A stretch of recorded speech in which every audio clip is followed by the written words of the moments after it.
지금까지는 트럼프 대통령의 난데없는 관세 기습 작전이었다면요. 국내 이슈로 돌아와 보겠습니다. 이재명 대통령의 최근 부동산 불패, 이걸 반드시 손을 보겠다는 의지가 꽤 눈에 띕니다. 지난 주말에 정부 이기는 시장 없다는 발언을 시작으로 해서요. 오늘까지도 이재명 대통령의 부동산 문제 메시지도 점점 강해지고 있습니다. 일단 잠시 뒤에 여러 전문가와 함께 말을 짚어보기 전에 오늘 이재명 대통령의 국무회의 발언부터 먼저 들어보겠습니다. 비생산적인 부동산의 과도한 팽창은 필연적으로 건품을 키우게 됩니다. 당장 눈앞에 고통과 저항이 두려워서 불공정과 비정상을 절대로 방치해서는 안 됩니다. 다주택자 양도세 중과는 작년에 이걸 연장할 때 1년만 한다. 올해 5월 9일이 끝이다. 이건 이미 명백하게 예정된 거 아닙니까? 새로 시행령을 고치지 않는 한 그냥 끝나는 거죠. 이재명 정부의 부동산 정책을 좀 더 입체적으로 분석하기 위해서 두 분 모셨습니다. 청와대 출입하는 이동훈 차장과 부동산 전문가 김인만 소장입니다. 두 분 어서 오십시오.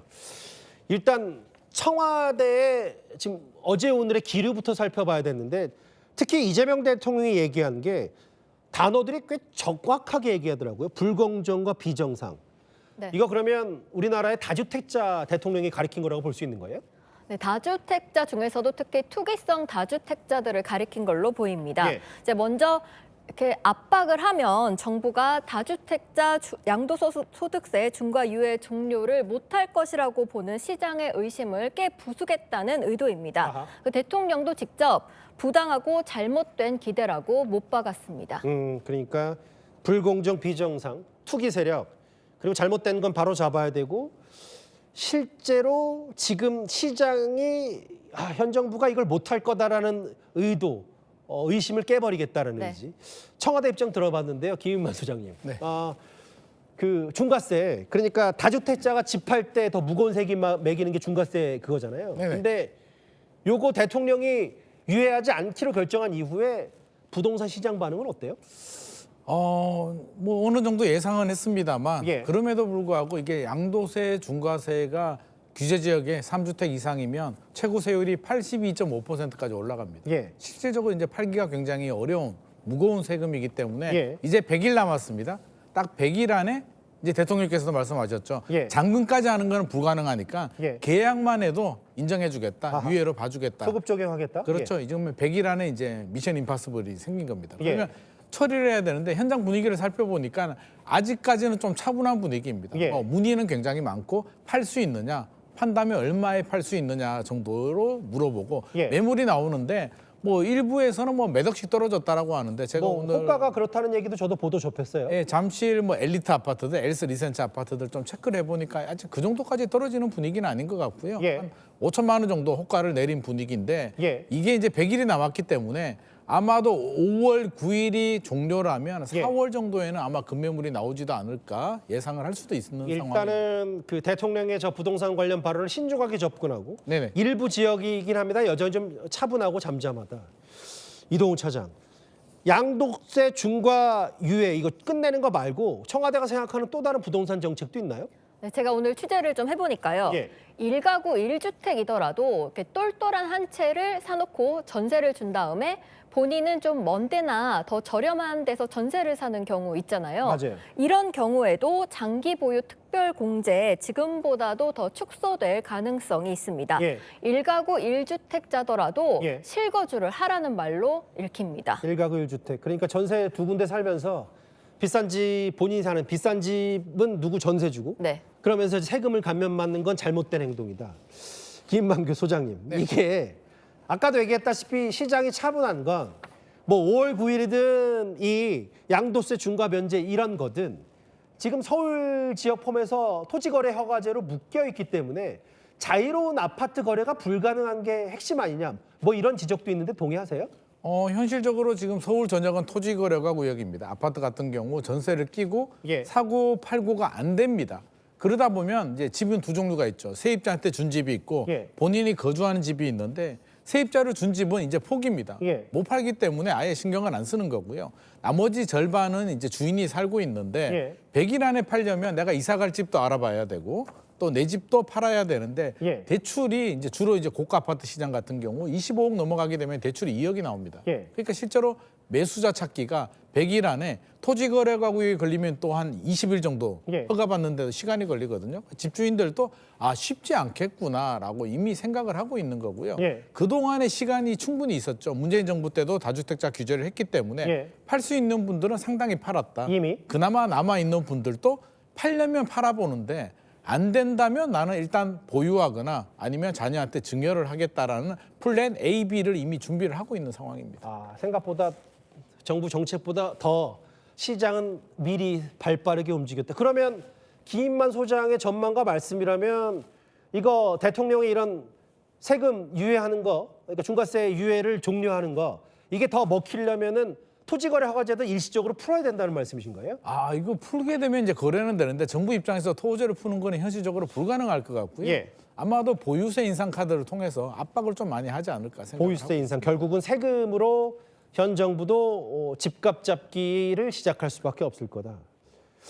청와대의 생각이 왜냐하면 최근에 이동훈 차장 그 대통령이 한두 번 부동산 관련 얘기를 말한 게 아니어서 얼마 전에 보니까 그 청와대 그 이규현 홍보수석도 부동산 망국론 얘기를 전하던데 대통령에 대한 대통령이 부동산을 어떻게 인식하고 있다고 봐야 되는 거예요? 일단 1가구 1주택이고 실거주라면은 지금보다 크게 뭐 문제가 될 건 없을 것 같습니다. 다만 아까 청와대 관계자가 부동산 기득권이라는 표현을 썼거든요. 부동산 기득권. 그러니까 뭐 힘이 세면 정책을 바꿔줄 거다. 여론으로 압박하면은 못하지 않을까. 이런 거는 비정상적인 버티기라는 겁니다. 사실 여권 내에서는 문재인 정부 때 그 부동산 정책 트라우마가 있는 건 사실이거든요. 그래서 이런 트라우마가 있는 걸 이용해서 이재명 정부를 압박하면 문재인 정부 때처럼 하기는 어렵지 않을까 이거라는 건데 이재명 대통령은 진짜로 문제가 되는 부동산 투기 같은 경우는 정상화를 시키겠다는 겁니다. 또 다른 건요. 이제 우리나라의 어떤 투자 대상이 부동산에서 주식으로 옮겨가야 된다는 건데요. 금융시장이 좀 더 건설적이고 생산적이다 뭐 이런 평가들은 있잖아요. 그렇습니다. 그래서 부동산은 비생산적이지 않냐. 우리나라 이제 국민이 부동산 대신에 국내 주식에 투자하면 기업에도 도움이 되고 그러면 또 주가도 올라서 서로 윈윈 아니냐는 건데요. 지금 또 하필 또 코스피가 굉장히 불장이잖아요. 문재인 정부 때와 다른 점이 이 점인데 이때가 바로 머니 무브를 할 기회라는 게 청와대의 생각입니다. 문재인 정부 때는 증시가 화랑이 아니었습니까? 지금 금융시장, 주식시장을 좀 더 불붙게 만들고 자산을 선순환하게 만들면 부동산으로 넘어가는 건 막을 수 있다. 여러 정책을 통해서. 김인만 소장님. 근데 앞서 제가 두세 가지 질문을 드렸을 때 일단은 대통령 이재명 정부의 부동산 정책이 약간은 좀 부정적으로 생각하는 것 같아서 그럼 지금 개인적으로 봤을 때 현 정부가 지금 가장 먼저 해야 될 부동산 정책은 뭐라고 개인적으로 생각하세요? 일단 시장에 있는 많은 전문가들, 교수님들의 얘기는 단순합니다. 보유세는 점진적으로 올리되 거래세, 양도세를 내려서 팔 수 있게 매물이 나와야 된다. 올해 2028년까지 올해는 마찬가지고요. 입주 물량이 절대적으로 부족합니다. 공급이 없다는 말씀이신 거죠? 공급이 없죠. 그러면 공급을 보충할 수 있는 방법이 집을 가지고 있는 다주택자들이 팔 수 있게 만들어줘야 되는데 지금 또 굉장히 강공책을 쓰고 있습니다만 실질적으로 집주인들이 팔기는 현실적으로 어렵죠. 5월 9일이 지나면 82.5%입니다. 10억이 남는 분은 7억 5천을 이제 양도세로 내야 되는데 솔직히 10억 남았는데 7억 5천 세금 내고 팔 수 있는 분은 저는 많지 않다고 보거든요. 그래서 결국에는 시장의 의견과 다르게 시장은 어떻게 보면 나그네한테 따뜻한 햇볕을 비춰주기는 바라는데 정부의 지금의 기조를 보게 되면 강한 바람을 불어서 보유세 압박을 통해서 못 버티게 만들겠다라는 전략을 구사하고 있는 것 같습니다. 햇볕이 필요한 나그네한테 바람을 불어주니까 또 움츠러들고 지금 그러면 매물이 잠기는 거죠. 매물이 잠긴다. 그 공급 얘기를 김인만 소장이 말씀하셨으니까 이동훈 차장 혹시 청와대가 최근에 부동산 정책 중에 특히 공급에 신경 쓰겠다. 왜냐하면 대통령이 규제만 하겠다는 게 아니라 공급 메시도 있으니까 구체적인 보관이 있나요? 아직 발표는 안 했지만 김용범 정책실장이 최근에 용산과 태릉을 언급했습니다. 하지만 이제 서울시와 해당 지자체 의견도 굉장히 중요한데요. 용산의 경우에는 국토부는 10,000가구, 서울시와 용산구는 8,000가구 이상은 안 된다 이러고 있습니다. 서울 서초 서리풀 제구도 주민 반대로 난항인데요. 앞으로 얼마큼 서울시의 지자체와 협의할 수 있을지가 공급 대책 관건으로 보입니다. 서울의 소위 말하는 노른자 땅들의 공급이 늘려야 이제 뭔가 집값도 잡힐 수가 있는데 아직 현장 분위기는 녹록치 않고. 김인만 소장님, 정리를 좀 해보면 사실은 네. 이게 사실 이재명 대통령이 저렇게 세게 언급하는 것도 결국은 진보 정부, 지금까지 노무현 정부, 문재인 정부 때 부동산 집값이 진보 정부 들면 오른다라는 일종의 부동산 개념이 잡혔기 때문에 대통령도 저렇게 부동산 문제 강공을 드라이브를 건다고 생각이 들어서 이재명 정부 결국 집값 잡을 수 있겠습니까? 얼마나 강한 규제가 나올지는 모르겠습니다만 제가 볼 때는 잡기는 쉽지 않을 것 같습니다. 쉽지 않다. 잡는다는 의미 자체가 이제 안정이라는 건데 부동산은 양날이 칼이거든요. 예.